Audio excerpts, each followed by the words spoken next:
Welcome to WrestleMania week. This is one of our final episodes. Some wrestling hot takes that we've been recording all week. We've been recording all night. Let me tell you, I have a feeling that we're going to record until WrestleMania happens. But I feel like we've been recording all night. Shout out to the shirt changes. If you're new to the channel, be sure to subscribe. We drop daily wrestling content. Also, if you love to support podcasts like us and you're subscribed already and you want some WWE merch, right above me, here's the QR code. Just click that. It's an extra click, but you help support this podcast and you support the WWE. We really appreciate all the support that you give us. So, MVP, are you ready for some hot takes? Well, before we get started, I just need to say, a magician never spoils his own tricks.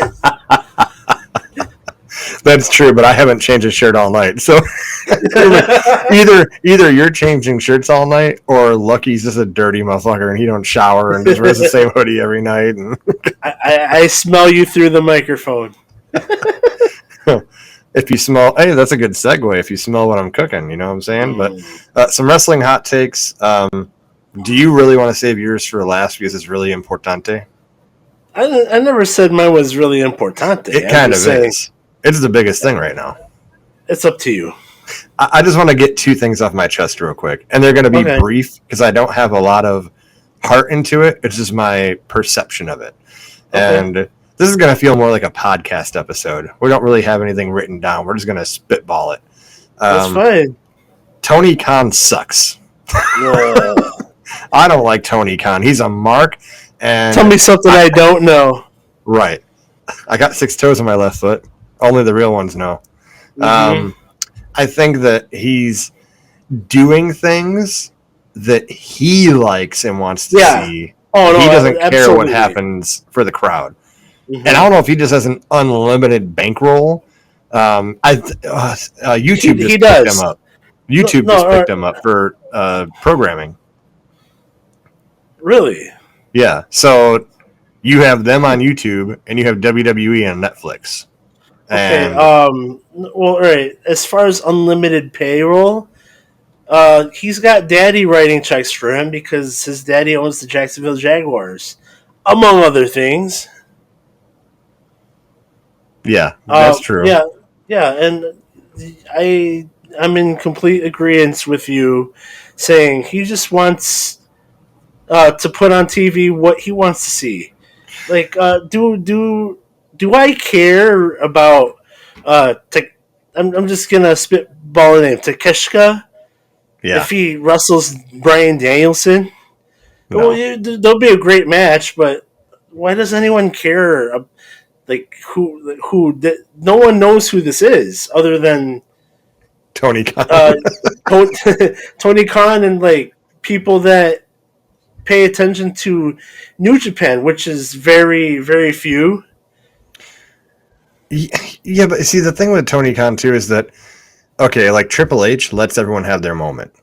Yeah. And doesn't, but like Sting's retirement, did you really have to sit in the press conference with him? Do you have to put your face on everything you do? Like, hey, guys, just so you know, I did that.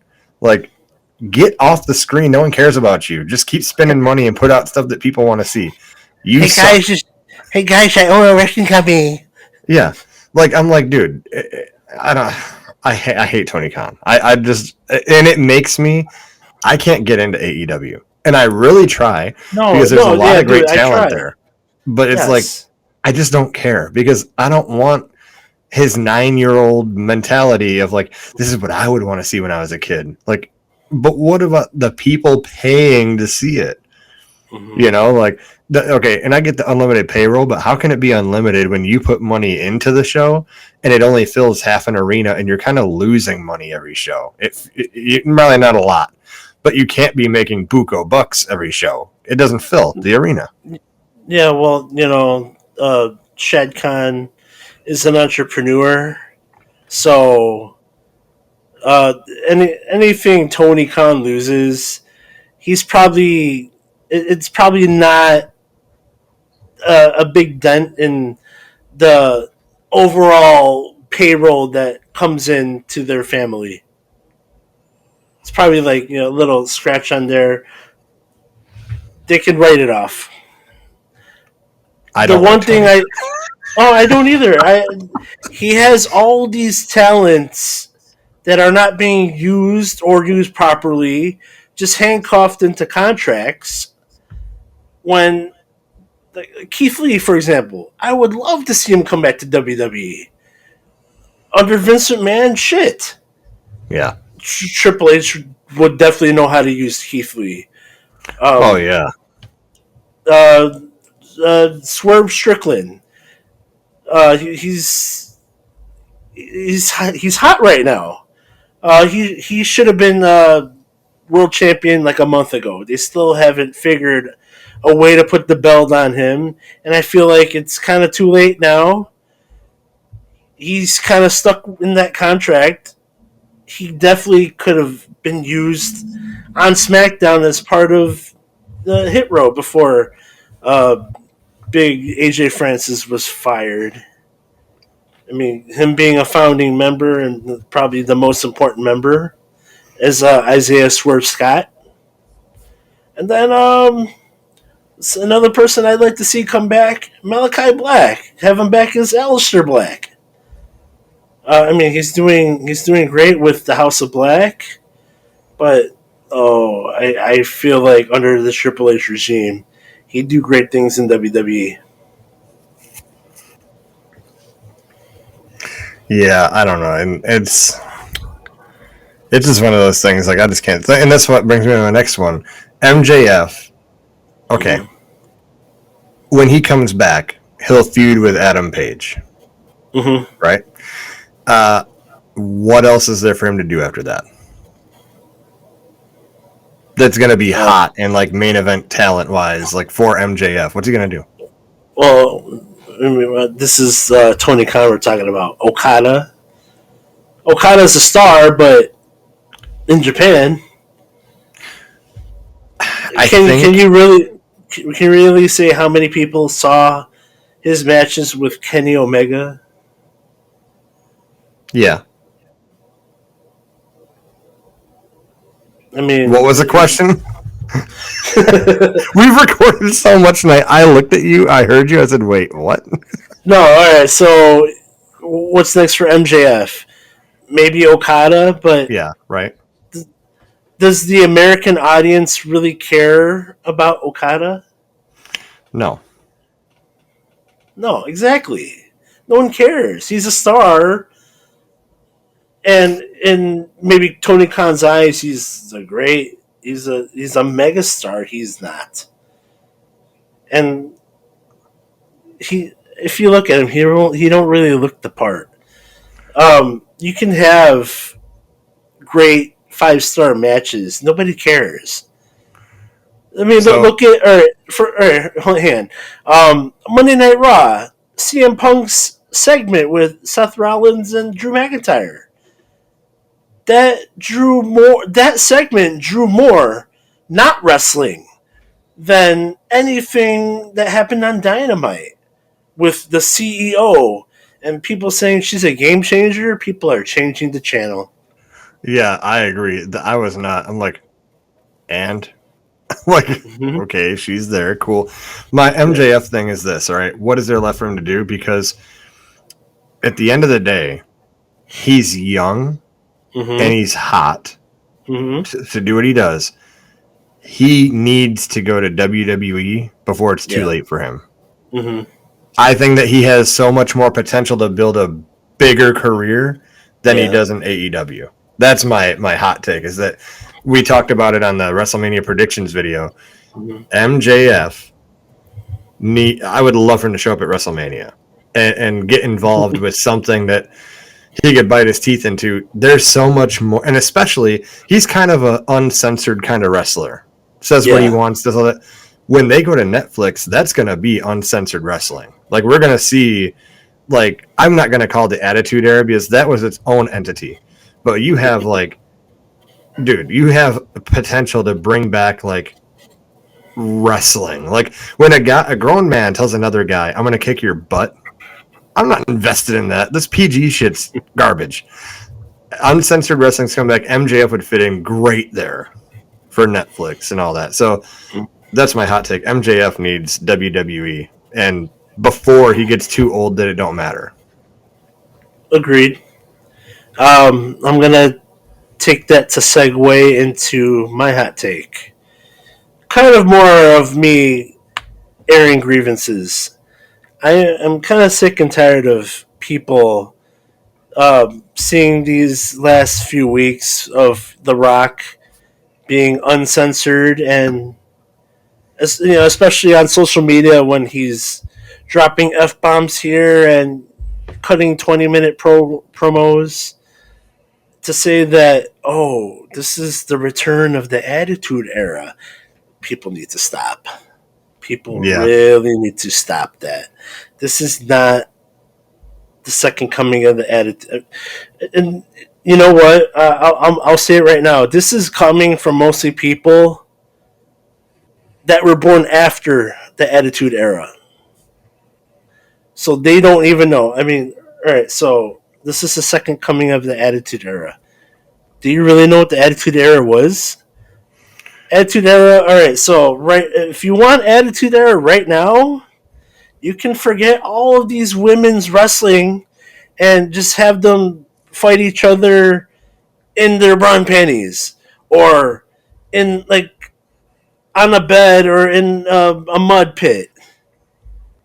Um, you're not having these, and then just like in general, not just women, you're not having these great matches.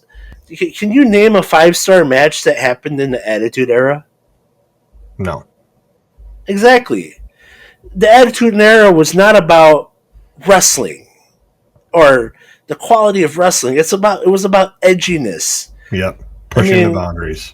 Yeah, it's like, hey, how many times did you get in trouble in school for saying "suck it"? Oh. Yeah. A lot. This isn't what's happening right now. They're I say they're trying to strike interest while they can because they are moving to a new platform. The Netflix. Yep. And I think that it's more like you can't replicate another era. Like I hate that too, No. and be like they're bringing the Attitude Era back. You have like the Golden Era, then you come to Attitude Era. Yeah. Then we went to Ruthless Aggression Era. Uh-huh. Then we went to PG Era. This is a new era we're coming to. We're like an uncensored era. And I'm not going to call it uncensored era, but it's like just like I would call it like the real era. Like I buy into The Rock beating the shit out of Cody and putting his blood on there and saying you did this, like, and just cussing and saying you're effing with me, like that shows me like realism. Like, oh, these guys really hate each other. Yeah. I don't even care if they went and had dinner that night and said, man, that was great, Rock. Like I bought into that. Like, dude, The Rock hates Cody Rhodes. That's what I took from that segment. Yeah. And it's great.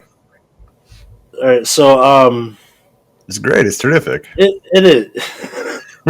If you know, you know. Okay, so this is what these people don't realize is the Attitude Era was born out of necessity. So because they had to compete with WCW, yeah.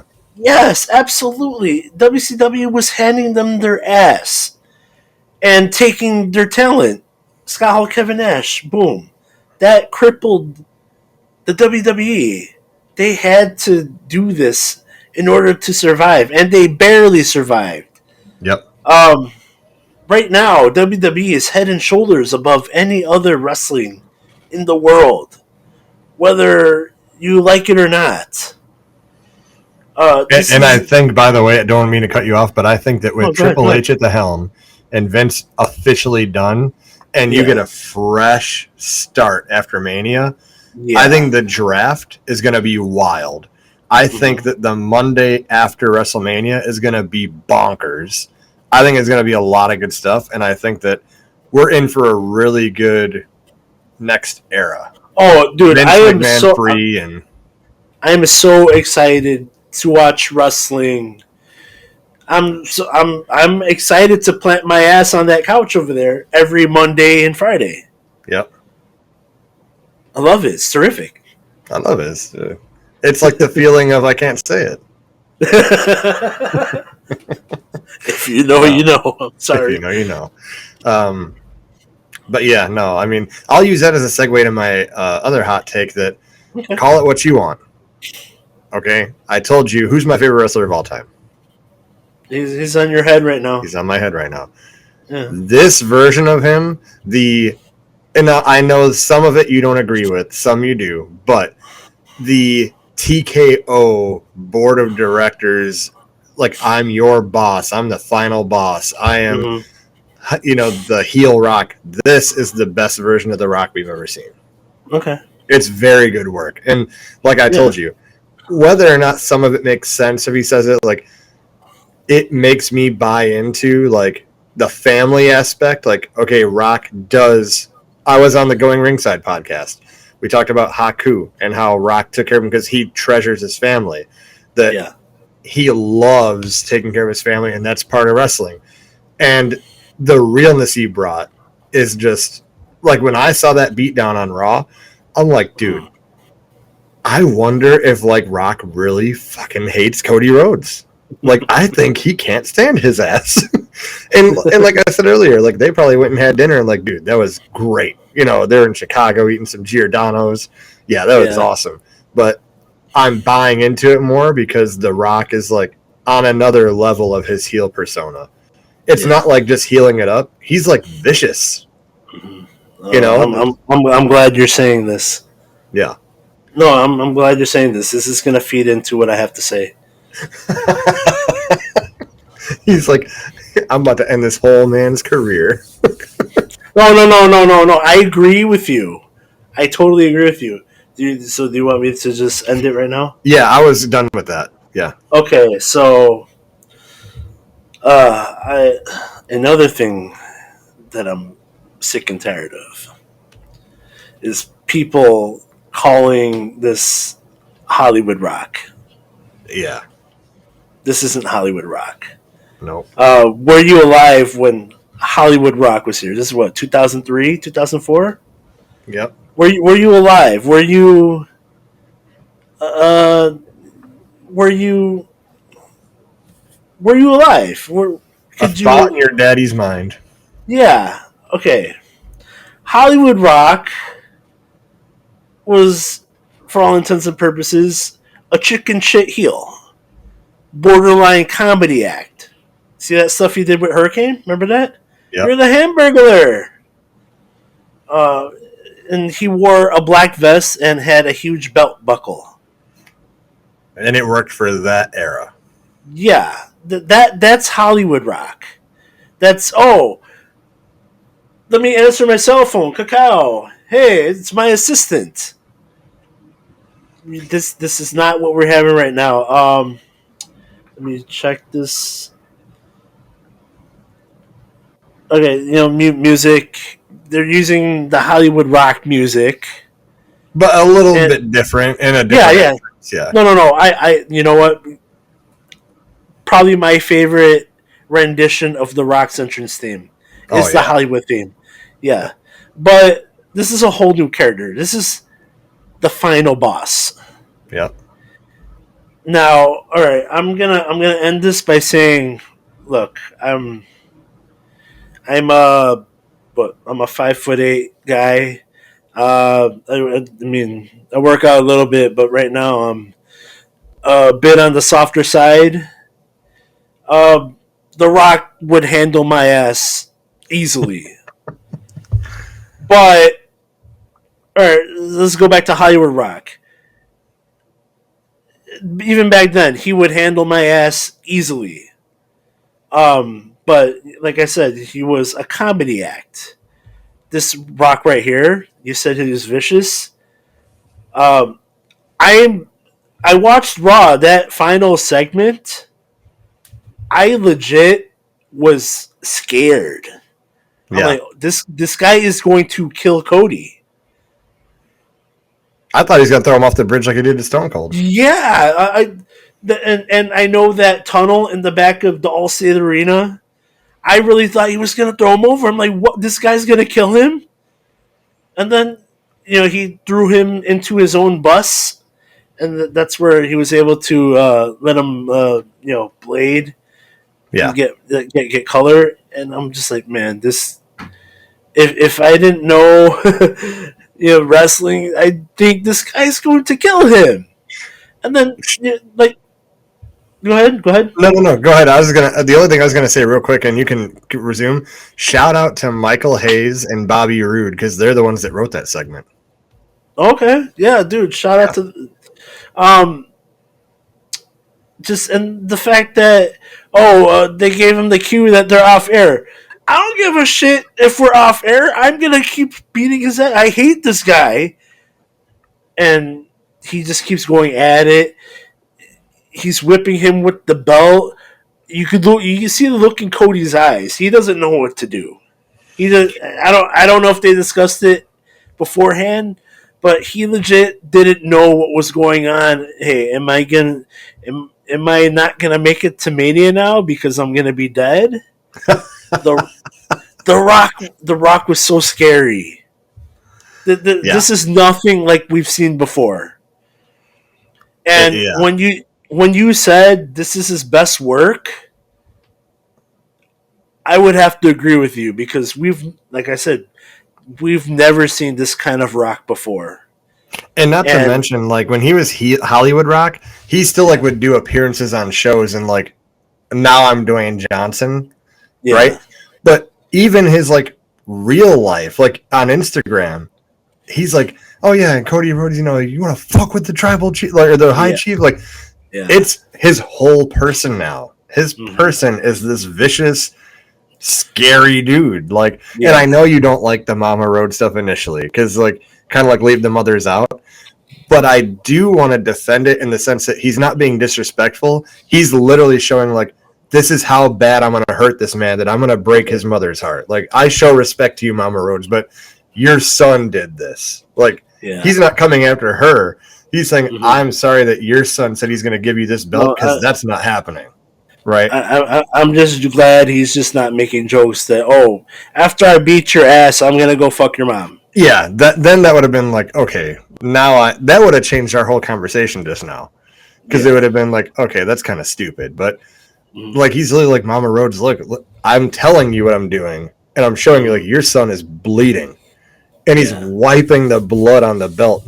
I'm handing you this belt because that's how vicious I am. He said he's going to hand you my cousin's title. I'm going to hand you this now. Because he ran his mouth. Like, he turns it back to, he did this. Yeah. Right? Like, that's why I'm like, this is good shit, dude. I like it. If I'm Mama Rhodes, I'm terrified. And I think they did that too because night one, you're going to see it close out a bloody Cody and Rock giving the belt to Mama Rhodes that it's going to kind of feel like you feel so much like pity for Cody. You're like, oh man, like this is hard times. Like, this is hard times. So, yeah, I think we're in agreement there. I love this version of The Rock. Yeah. The best one we've had. And he's not my favorite, but, growing up, buying all the WWE music CDs, what's the first track we want to listen to? It's The Rock's. And then you want to walk into every room with that music. I love The Rock. Okay, I love The Rock. I didn't mean to make it as if I hate him. I'm wearing his shirt right now. Yep. I love The Rock. But you got scared. No, in many instances since he's come back to the WWE in any capacity, I wanted to see something more, something different. We're getting that right now, and I, you know what? I'll admit it. I'm loving it. Yeah, and I'm loving. Yeah, every second of it, right? You're loving every second of it. Yeah, because with The Rock, he got, for me, and I'm telling you, he's my favorite of all time. It kind of felt stale. Every year, like, you come back, you rock bottom someone, you play to the crowd, and that's cool because you're a legend. Yeah. But this is like, there's only so much you can talk about how big your dick is. Yep. Now, here's kind of a hot take, but Do you think that? I don't even know if it's a hot take. It's a question. We'll start with the question.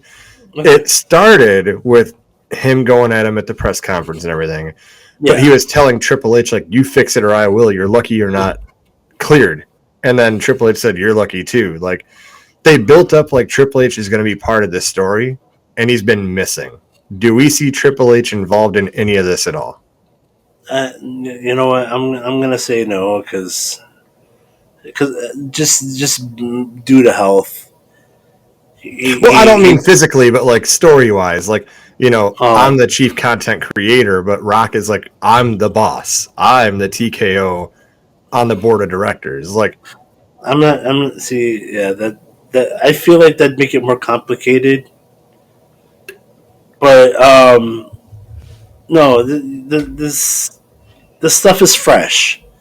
That's all I really wanted from The Rock. Some fresh stuff, yeah, not the same old stuff. Like I remember when he came back against Cena, and he called him like a Fruit Loop bitch or something like that. Fruity Pebble. Yeah, Fruity Pebble. I'm like, come on, really? Come on. Well, at that time, you're huge into Cena, and I was huge into The Rock. That I enjoyed every second of that because I was like, it was kind of true. Like there was no one that could really combat with Cena on the mic till that point. Where I'm like, okay, now it's a battle of words because like The Rock is a great promo. It's calling him a Fruit Loop really cooking. Well, it started with he said, "You come out here in your bright red shirt, your bright purple shirt, your bright orange shirt. You look like a big fat bowl of Fruity Pebbles." And then I don't think. See, that's the thing. I don't think that's cooking. No, but at that time, it's a different time. I could see you. Like I could see The Rock making fun of Eugene doing that. Right. But not Cena, who looks like he could probably take The Rock for real. No, yeah, for sure. No. This was good. We need to do more of these. Like a monthly hot takes. This is good stuff. I mean, the past month has been really good and also really bad because, people are stupid wrestling fans sometimes. All right, well, do you have any other hot takes? No. I got some really cold. I mean, some cold takes. I mean, these would be good openers. Like, do we really want to talk about how negative Goldberg has been? Not now. Yeah, so it would have been good at the beginning, but it's fine. It's cool. Ooh, you know what? I could give you a quick hot take real quick. Okay. You know how much I love Bret Hart? Yeah. I think the more I hear him talk over the years, I kind of stopped defending him. He's kind of a crybaby. Yeah. No, I saw this. I saw this meme. It showed like D'Lo Brown and Draws, and you know what happened. D'Lo Brown paralyzed Draws. Yep. He forgave him. It showed Samoa Joe and Tyson Kidd. Samoa Joe ended Tyson Kidd's career with like a neck injury. He forgave him. Goldberg kicks Bret Hart in the face. Oh, I hate your guts.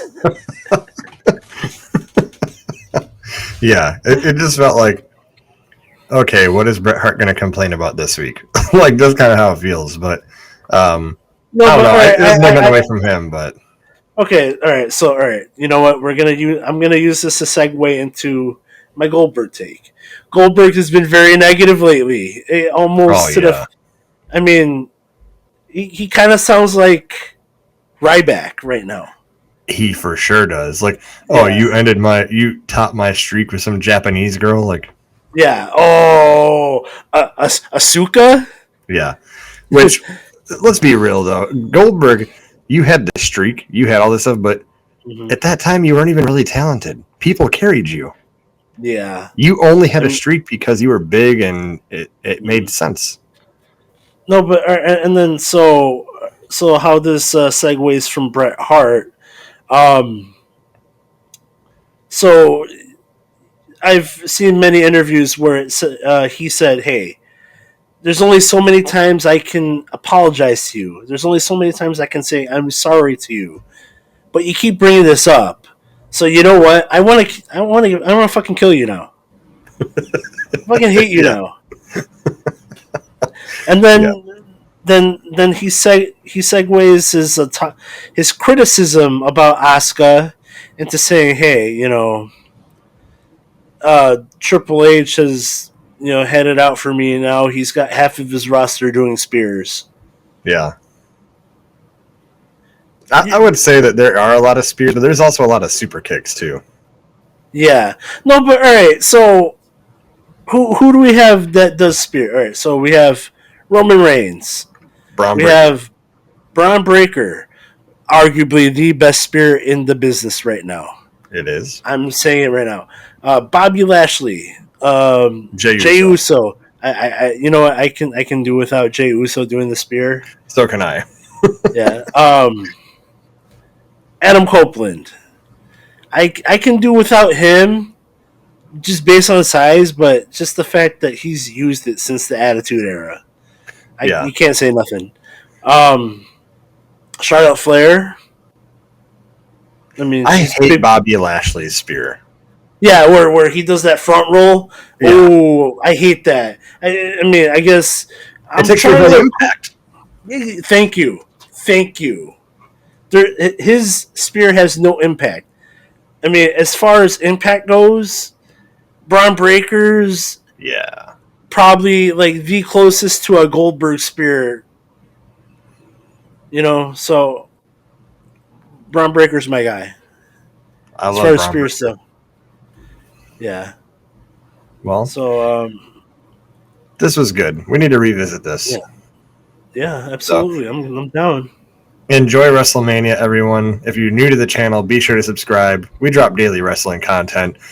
Me and MVP will be streaming WrestleMania, and it's going to be a good time. And can't wait to see what this new version of The Rock does during Mania to be so vicious. Oh, dude, I can't wait to say everything.